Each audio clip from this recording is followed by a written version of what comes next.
Spectre Vision Radio.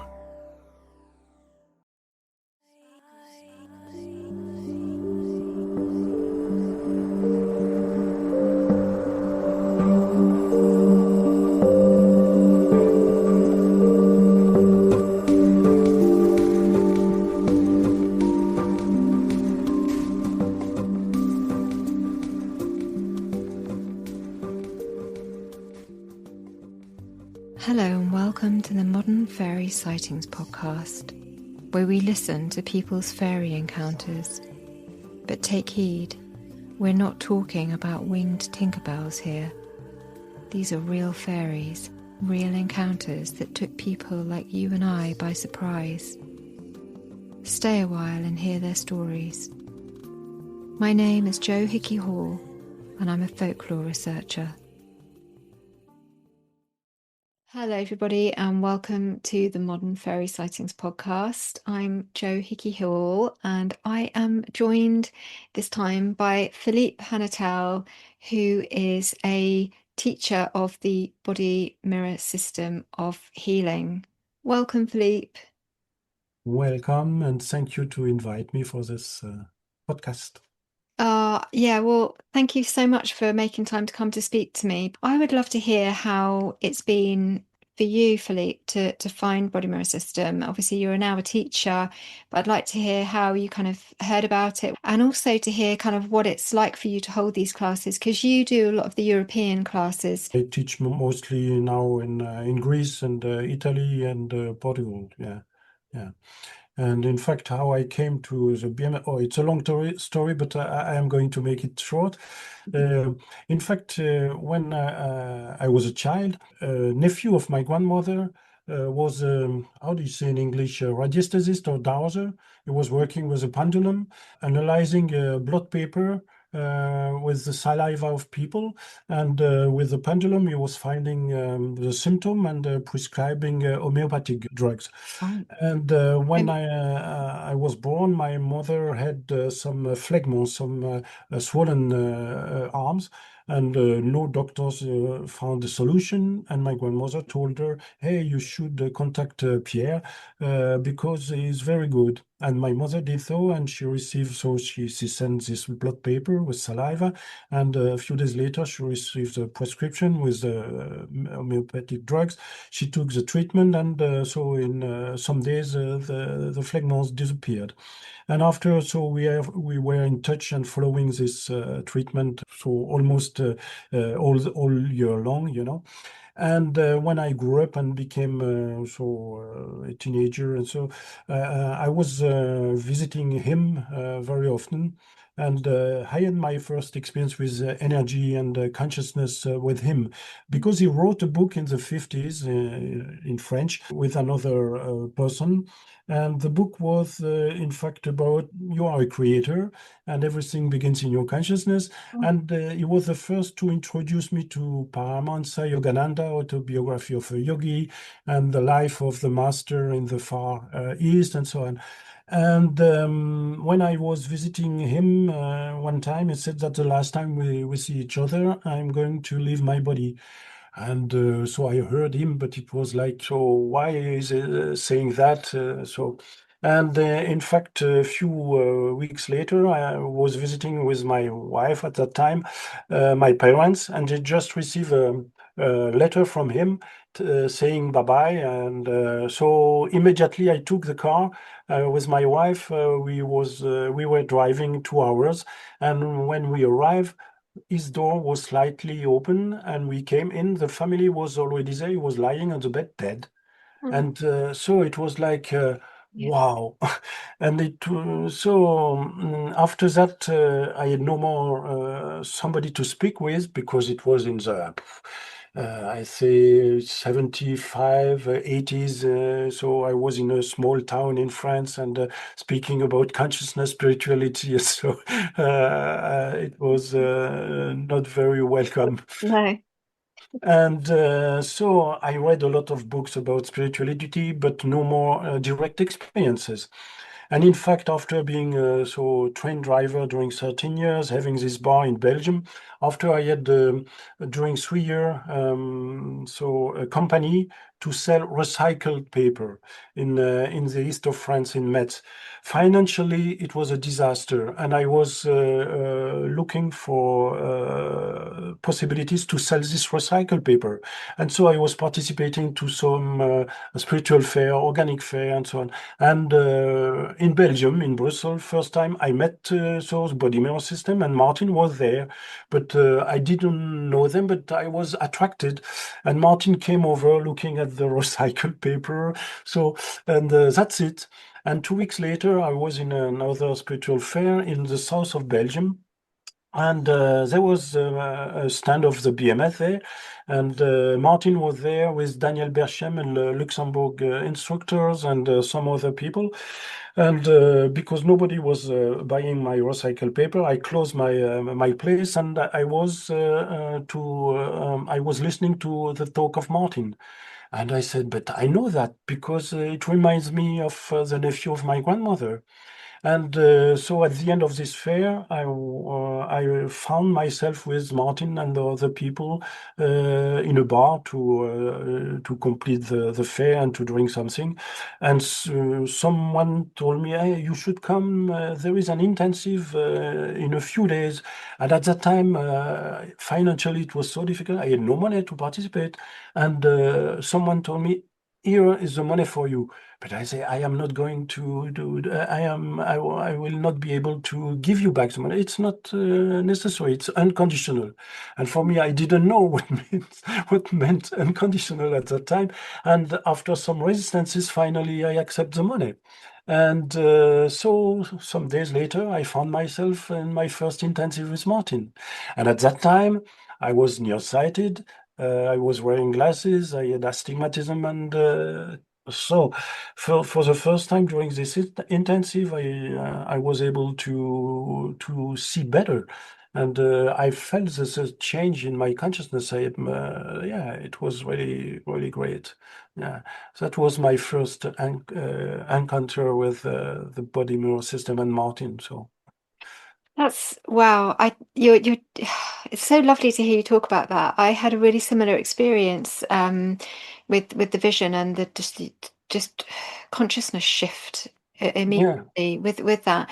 And when you're talking about intensive there, you're talking about just for people that are not familiar with body mirror system, they're intensive weekends. So that's what they call them, isn't it? A weekend intensive.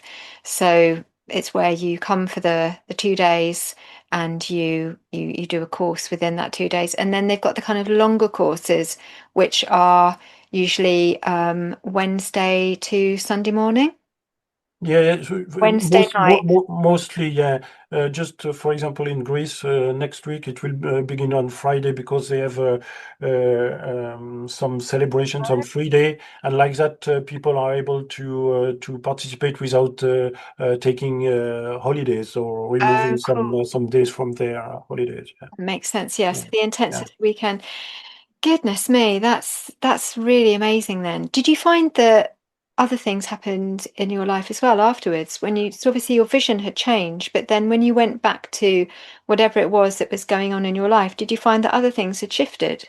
Oh yeah, yeah, yeah, a lot. So because I stopped the company, so I gave that to somebody else, and I decided, okay, now I want to jump with the 2 feet in the healing reality, because in fact, with the nephew of my grandmother, we were talking, and it was like the door was open at that time. But so I was in this other reality, train driver, and married, and so nearsighted, so insecure about living something in which I was financially well, and so going to something unknown. And yeah, because also the nephew of my grandmother. So, in the before, but it's still like that in France. so it's like charlatanism. Oh, it's It's you. about working with the pendulum. And so he had some problem with the doctor's order, and it's still the same. In France, we are almost the only country to have this list of sects, and Yeah, yeah, and yeah. other country it's open and no problem, but in France it's really difficult. Yeah, No, yeah. I don't know what I mean.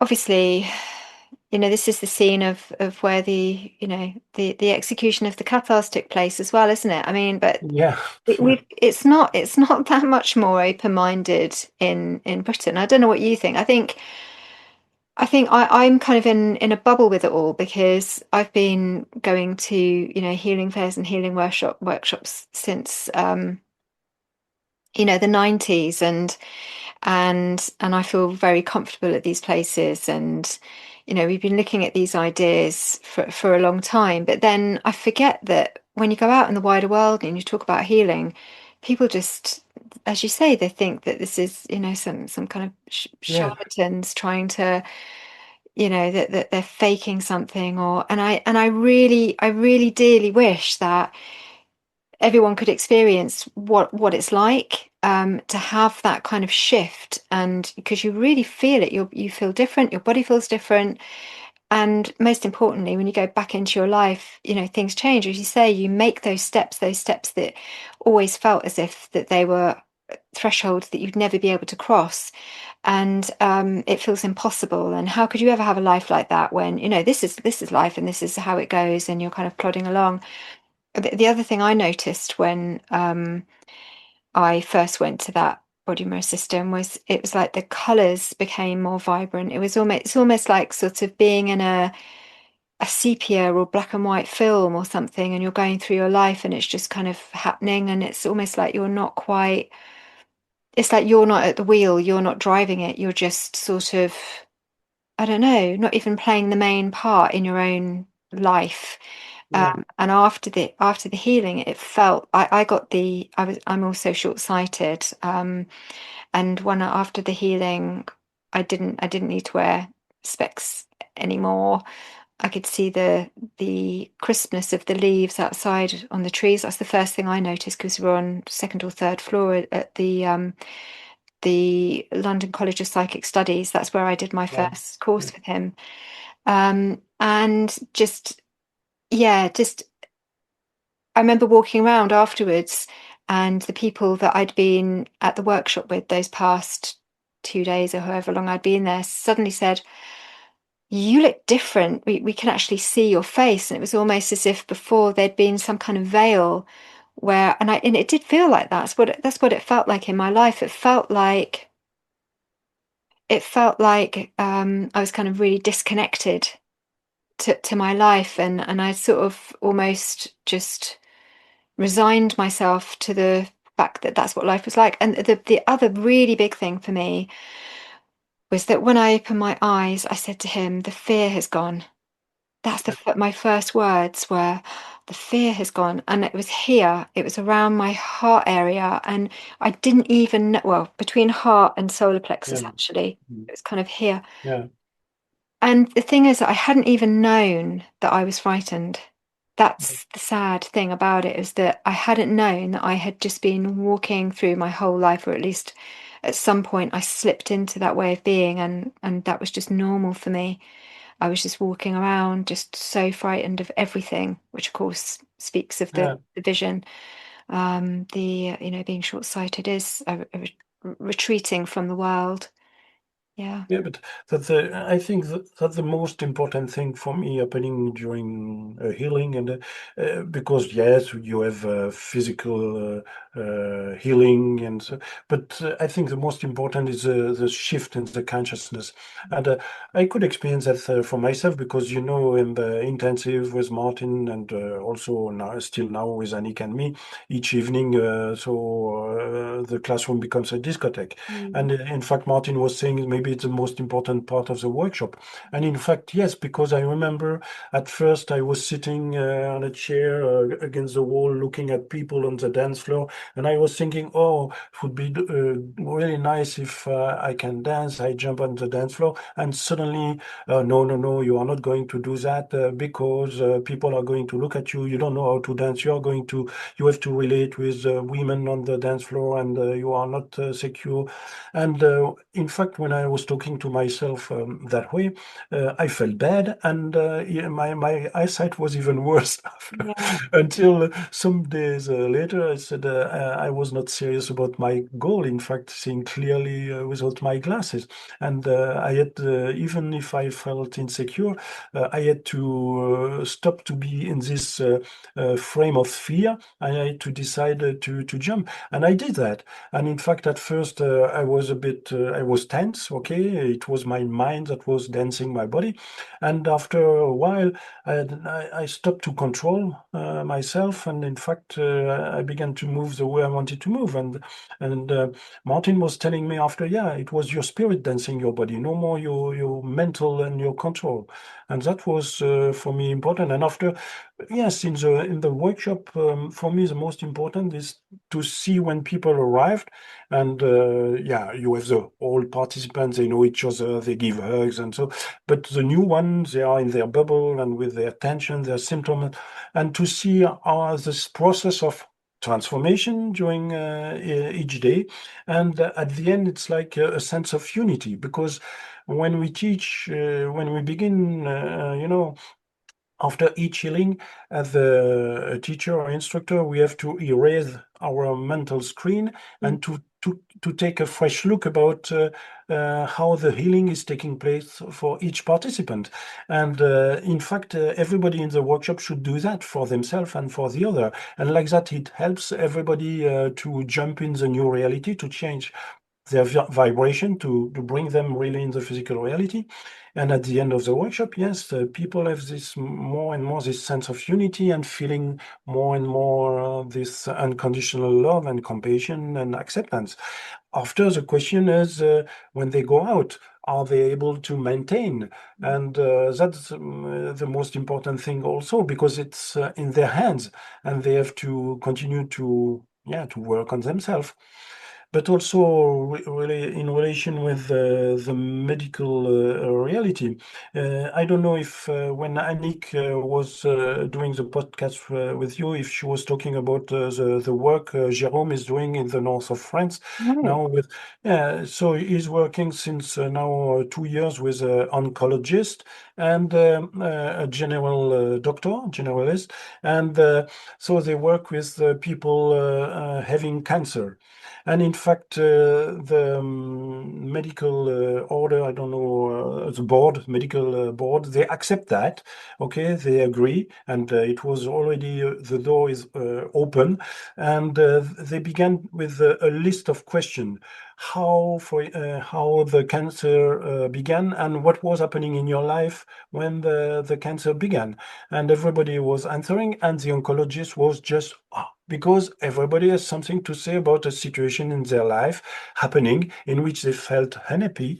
And so that's the beginning. And now they are giving conferences in different parts of France about so the connection between the consciousness and the body.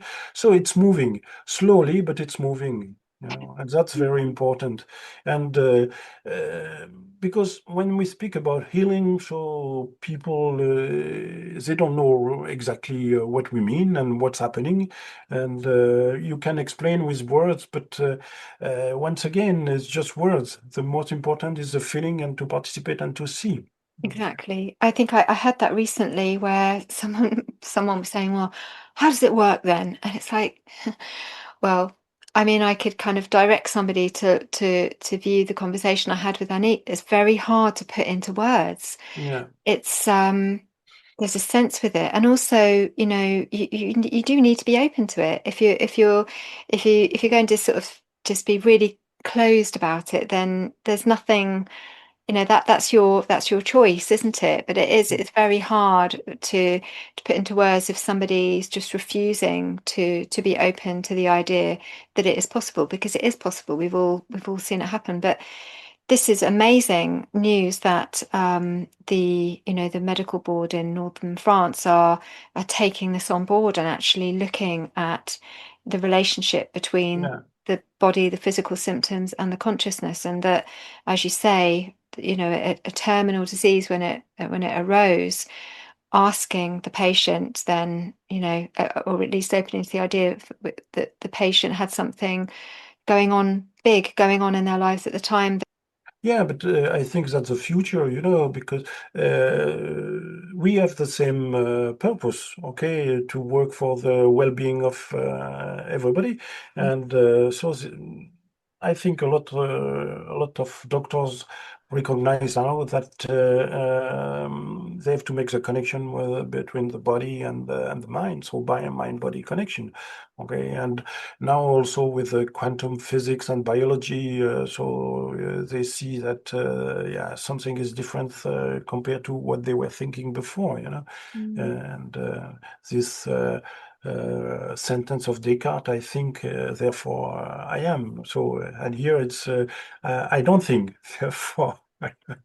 Yeah, well, very true. And I guess, in some respects, I know definitely in the UK anyway, they definitely make the link between stress and symptoms. They're already aware of that. So Yeah. that's good in itself. When you've got situations where I know that the place where we're holding the body mirror system that Anique's about to come and teach in November in Bristol Yeah. is at a centre for people that are going through, cancer, um, or their families, and their families, and they offer things like Reiki, and other, I guess things like meditation and Mhm. stress relieving exercises, workshops, therapies. So, so that's really encouraging that it is being recognized and that things are shifting. But to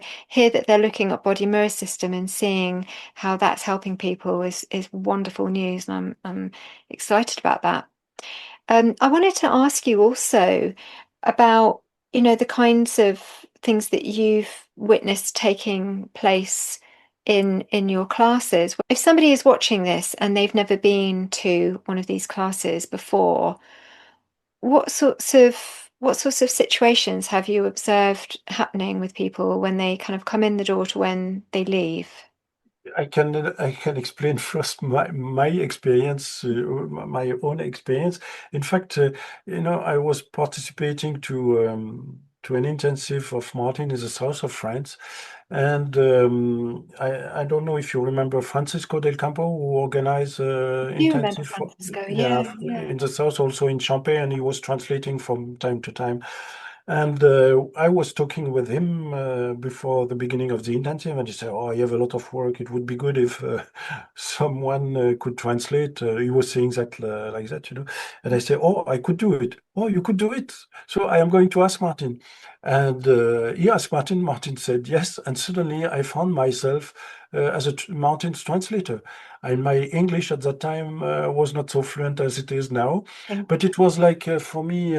Um, just going again through this frame of fear and saying you are able to do that. you. And that's the most important thing I can see in a lot of participants during the workshop. It's suddenly they do things that they thought they were unable to do before. And beside, yes, the tension in my shoulders disappear, or I feel better, or I see better. That's very important for sure for them, but at the same time, also when we give a feedback after the healing, it's to bring the person the direction of their attention toward the inside to feel also how it's different after the healing compared to before, and to give them these points of reference about what we saw in their consciousness and what they need to do after in order to stay in balance and to manifest fully the healing at the physical level.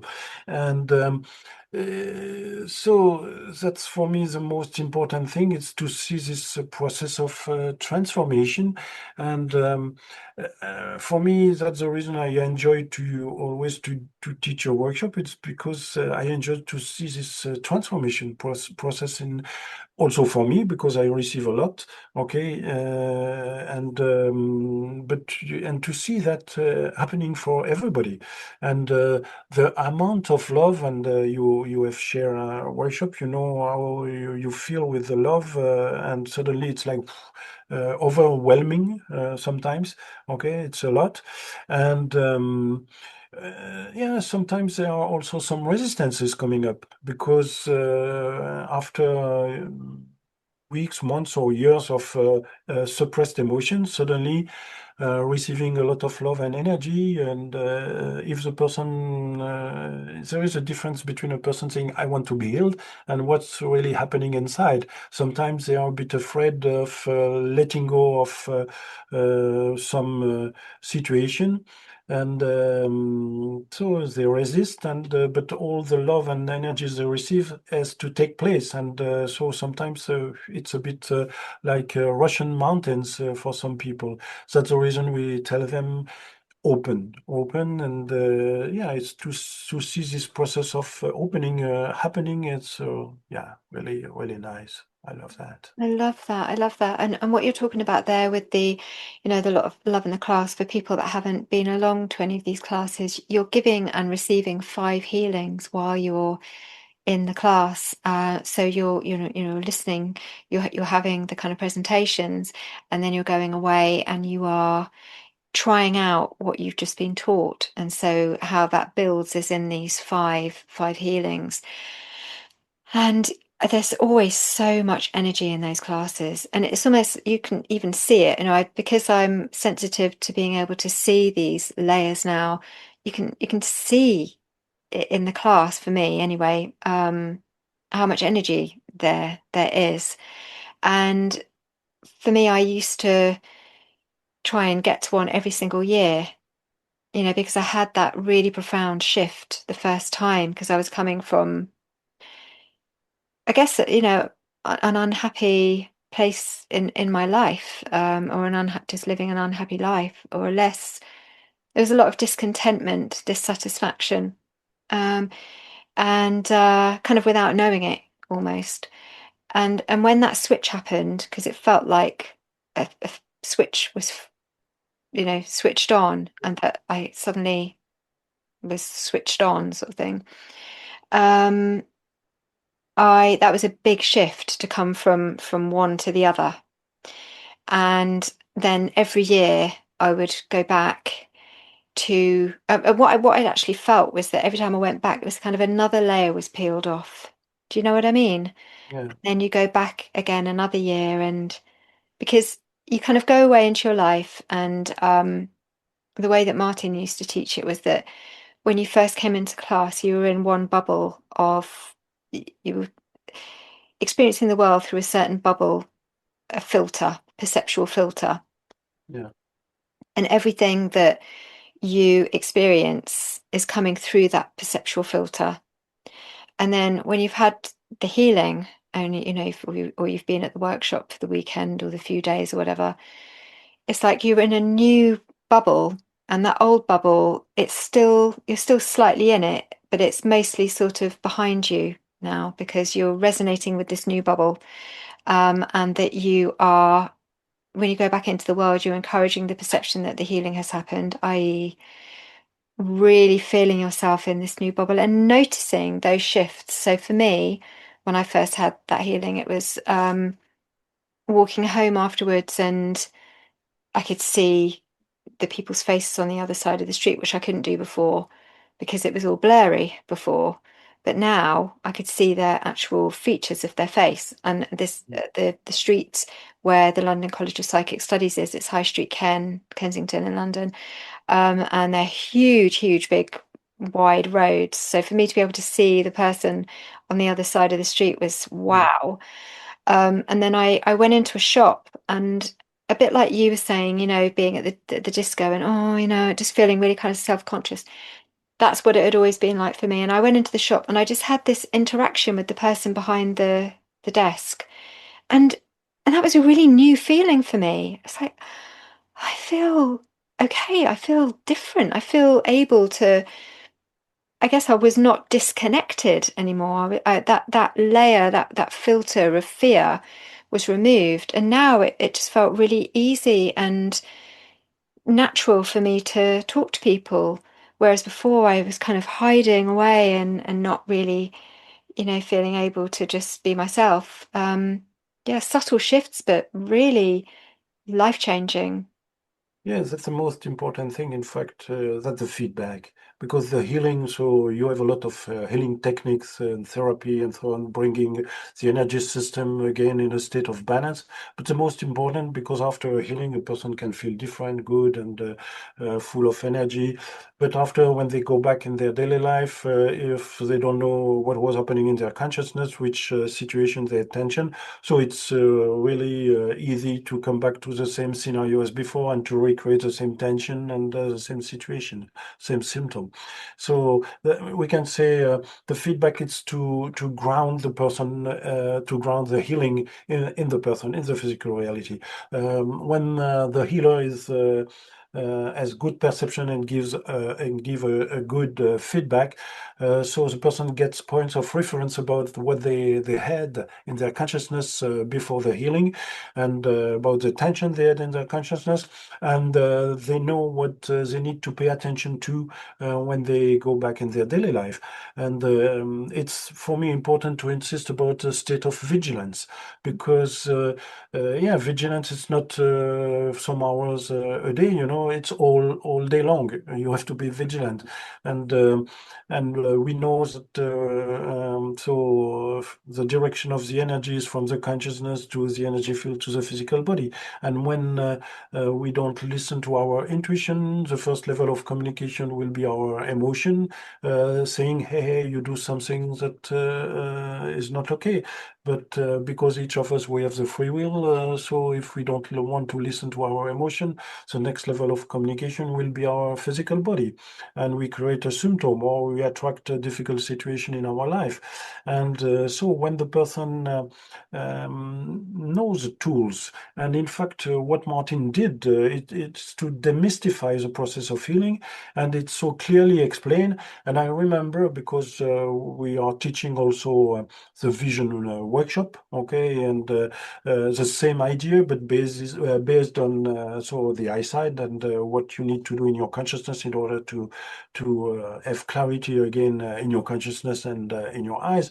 And it's like because he was computer expert before, and he built the vision workshop, and after the BMS, like oh, you have a black box, and you put a person on this side having glasses, okay, or contact lenses, and instead of massaging datas, okay, you massage the consciousness, and out from this black box is coming a person seeing clearly.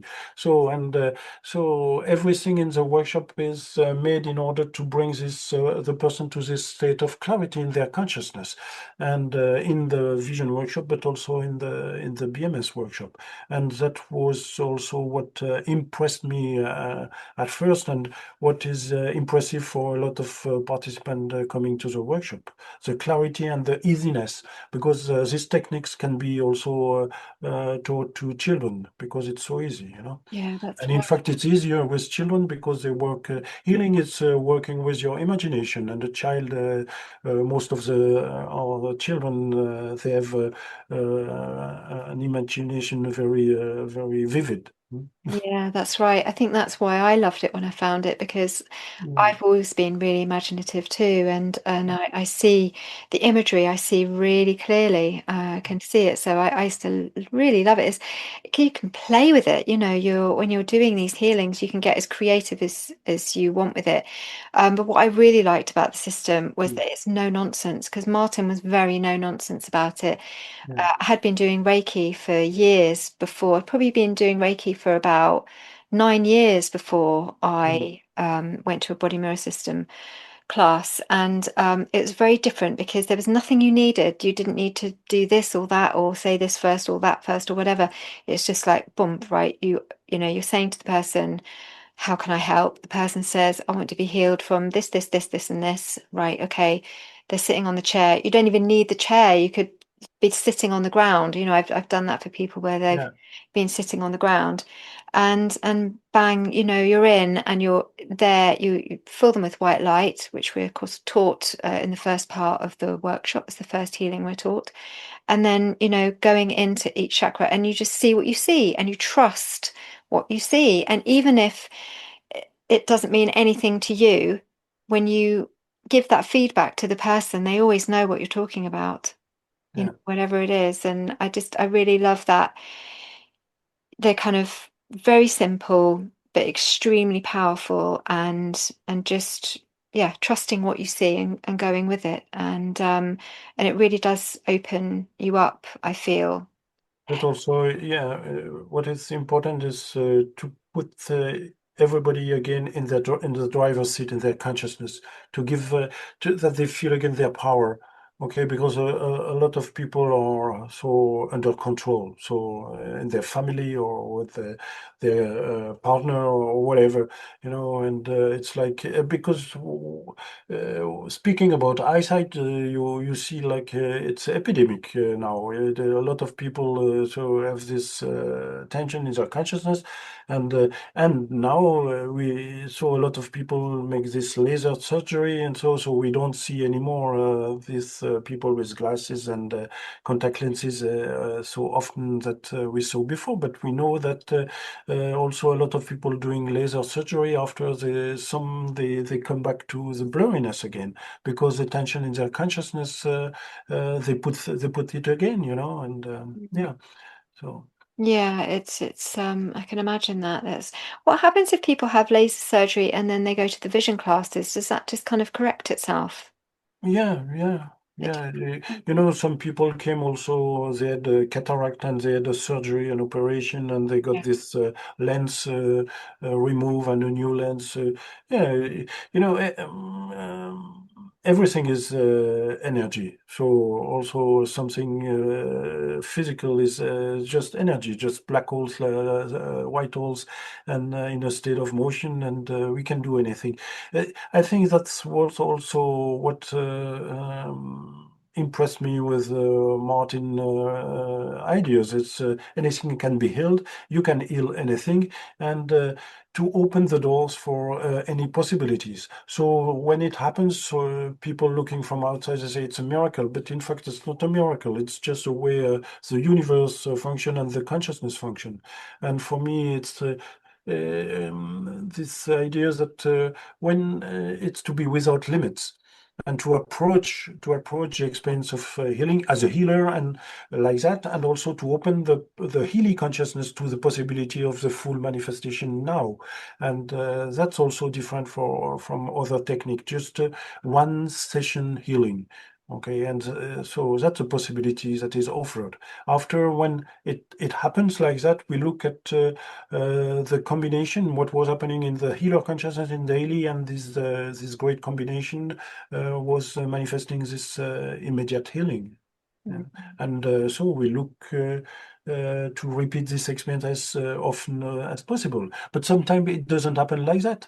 Sometimes it's step by step because also maybe the healer has some doubt, saying, oh, maybe I'm not able to do that. So he brings resistances to the process. Or maybe the healer say, oh, I prefer to change step by step because I am a bit sensitive. So you have a partial healing instead of a total healing. Or some people don't want to change their way of being because even if it's uncomfortable, they feel better than a change. So it happened also like that. Yeah, some people want to kind of hold on to certain Yeah. situations that are related to, what it is that they are experiencing. So it can be like that sometimes too. I always find it interesting the way that, from the outside, people would say, "Well, this is impossible. It doesn't follow the laws of whatever it was that they were, going by, whether they would be Mm. the kind of rational ways that the world works, the sort of workings of the world." Um, Mm. but then these are working with other laws, universal laws that show that it is possible. I've seen things happen, and I know you have too. What kinds of healings have taken place in the classes that you've hosted? Are you able to talk about that, or is it too sensitive? Yeah, but the first one was showing one intensive with Martin. I was participating, so that was the Yeah. first one that impressed me. So it was a Scottish doctor. He was blind from one eye, and suddenly after healing, he could see again through his eye. That was the first time. And another time also with Martin. So there was this young man. His parents brought him to the experience because he was a bit with the brain and during the workshop for the experience to feel energy, to direct the energy, he was playing a bit this role of, and Martin talked to him very clearly and said, I know you are able to do that. And in fact, he was after giving healings and giving feedbacks. And when the parents came at the end of the intensive, they didn't recognize him. And because it was such a change, and for me, it was, wow, I know anything is possible. And yeah, after in my classes, I had some experiences like that. And for me, the most important, one time I was giving a talk and in a center with people in wheelchair. And in fact, just one show up, one person in wheelchair, the other they were not interested. And this guy after, so he came to the workshop. And in fact, when you give a healing to a person in a wheelchair, you have to remove him to sit it in a normal chair. Otherwise, it's like you don't believe he Yeah. can be healed. And yeah, it was really nice experience. And after he stood up and he made some steps, and it's a big shift in their consciousness. I know again, so that's a very important part also in healer consciousness to see that everybody is able to go beyond their perceived limit. But for that also, it's everybody in the family, they should also change their consciousness. Otherwise, it maintains a person in a state of powerless, and it doesn't help them to jump out of their scenario. And it's what I insist on during the workshop, And yeah, there are a lot of healings happening. I have a big list, but I Hmm. don't think it's the Yeah. time to speak about that. Yeah. Okay. Well, no, that's really interesting. And well, I hope to make it over to one of your classes. I think, as I said, the last time you met was in Champagne. I do want to get back there, and I really want to go. Well, I want to go back there also because it was Martin's favorite place, wasn't it? Yeah. And I do think about him a lot. I think he's with all of us, isn't he? And yeah, so I'd love to go back there for those memories. And but also I am going to make it to the Greek class at some point because those are really fun. So what have you got coming up then with When? your classes? Which events have you got coming up in the next? The event is next week, so Friday to the 24, I think. Yeah. 20, yeah, to Tuesday. It's an intensive level 1 in Greece, and after in November I have 2 weekends, one in Sardinia, okay, and one in Rome. Okay, and I'm happy because it looks like Italy is opening again. It was so during some years no workshop there, and yeah, and after I go back to Greece in the first weekend of December in Athens for a weekend, Oh, a wow. BMS weekend. Yeah, so That's really busy then. You've been super, super busy. And that's just this, that's just this site, the end of this year. My goodness me. Oh, well, yeah, it's lovely to see you, Philippe. Thanks very much for dropping in and, and having a catch up with me. And yeah, it'd be lovely to see you in person again. But yeah. It would be nice. you haven't Okay, changed. You still look exactly the same as oh, thank you. in 2012. It's Yeah, absolute madness. yeah. Yeah. Because, of course, Viola. But I'm a bit yeah, a bit older. But my physical body is a bit older, but in my consciousness is still it's the same age. Maybe sometimes I feel like a child. Well, when you're working with these ideas, it's just, I feel like it must be a really vibrant way to live your life, constantly. Because I guess they're almost like rebirthing for people sometimes. It's like Yeah, people kind of being birthed into this new reality. It's what it always feels like to me. Of course, Viola, your partner, she is also a body mirror system teacher. yeah, So, yeah. yeah, so the two of you heading off and doing great work in the world and yeah. She has a workshop in Berlin next week. Okay, Yeah, so, yeah, yeah. nice. And Oh, yeah, she's teaching in Austria. It's a school there. They organize yoga, massage, and healing, and so it's really nice. It's a castle in Austria near Graz. Very okay. nice place. Yeah, and she's teaching there. Yeah, yeah. And are those classes, which languages are they held? In German, yeah, but Yeah, also, and for me, it's in English and with Greek or Italian translation or Portuguese. Or, right. yeah, So yeah, brilliant. That's really good to know. So I used to go down to the ones in Nice, yeah, which were English yeah, with French translation, which was yeah, probably yeah, Francisco. yeah, So yeah, they great. were always a good crack. And I also brushed up on my French there. I was always quite chuffed with myself because by the time I got home, because you have all your meals together and, Mm, and I was really trying to yeah, get my ear in. yeah, And by the time I came home, I could often kind of have some kind of conversation in French. So I was delighted with myself. But no, I don't know. It's been some time now. Maybe I should try and do that again. But yeah, well, thanks a lot, Philippe. And yeah, I hope thanks. to see And you yeah, as soon as I see can. you on the way. On the way. Yeah. Yeah, have a nice Thank evening you. and see you. Bye. Thank you very much. Thanks so much for listening and watching. If you enjoyed the podcast, please consider joining us on Patreon for dozens more episodes of unreleased bonus content, monthly online events, and a private chat. We are a warm, supportive community and it really helps to support the project. Find us on patreon.com/The Modern Fairy Sightings Podcast.